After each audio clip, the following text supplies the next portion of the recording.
Мен сіздерге қызық оқиға айтып берейін. Өмірде болған оқиған. Қарағандыда отырған кезімізде кеше Елдос деген ұстаз бар, мына Ұлытау облысының өкілі имамы. Сол кісі айтып жатыр. Бауыржан Әлиұлы деген ұстаз болған, марқұм, Алла рахымына алсын, қайтыс болып кетті. Сол кісіге бір жамағаттан бір кісі келіп айтқан екен: ұстаз, үйде проблема деген бар ғой, шашты ағартып жіберді деп айтқан екен. Проблема, үй деген, үйге уже барғым келмейді деп айтады екен ше. Бірдеңе күтіп тұрады үйде дейді. Уже үй десе болды, жұмыс бітеді, кешкісін үйге бару керек десе болды, маза кетеді дейді кәдімгідей үйге баруға ше. Берекетті көтеріп тастады дейді Құдай тағала үйде. Не істеймін ұстаз деп келген ғой, бәріміздің ішімізде мазалап жүрген сұрақ қой сол. Не істеймін ұстаз деп келген кезде Бауыржан ұстаз айтқан екен: бауырым, сен пайғамбарымыздың өмірбаянын бір күнде 10 беттен оқы, и тоқтатпа деп айтқан екен. Бір күнде 10 бет оқы деп айтқан екен. И оқығаныңды айтпа деген екен әйеліңе. Қарасаңшы, ана оқығаннан кейін ішіңе сыймайды ғой, көрдің ба, Хадиша анамызды қарамайсың ба? Не сенікі мынау деп. Айтқың келіп өліп бара жатады ғой. Айтпа деген екен соны, айтпа. Оқы, и жат деген болды. 10 бет, бірақ 11 бет оқыма. Сонымен бір ай оққан ғой, 10 беттен пайғамбарымыздың күнде өмірбаянын оқиды, ұйықтайды екен. 10 бет оқиды, ұйықтайды.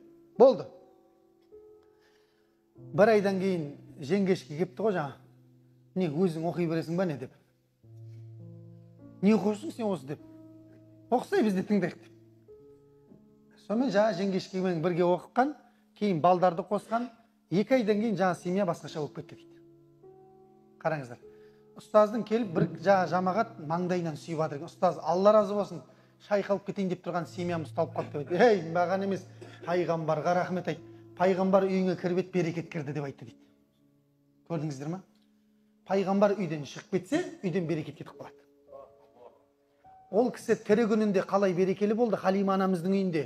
Дұрыс па? Одан кейінгі барған жерлерінде берекет болды ма? Ол кісі өмірден өткеннен кейін де берекелі. Ол кісі өзі еске алынған жерлерде де берекелі. Естен шығармаңыздар. Қай жерде пайғамбар айтылады, ол жер берекет болды. Ол кісі қиямет күні де берекелі. Одан басқасының барлығы қайтарылып жатқанда, оның ғана сөзі қайтарылмайтындай берекелі. Пайғамбарымыз саллаллаху алейхи уассалам. Көрдіңіз ба? Бір сираны оқып отқан кезде 10 бетінде қаншама салауат айтасың пайғамбарға. Үйіңе берекет кірмей не кіреді енді? Сондықтан мінекей бауырлар, бәріміз пайғамбарымызды тануымыз керек. Бәріміз пайғамбардың сөзін барынша барлық сөзден артық қоюымыз керек бауырлар.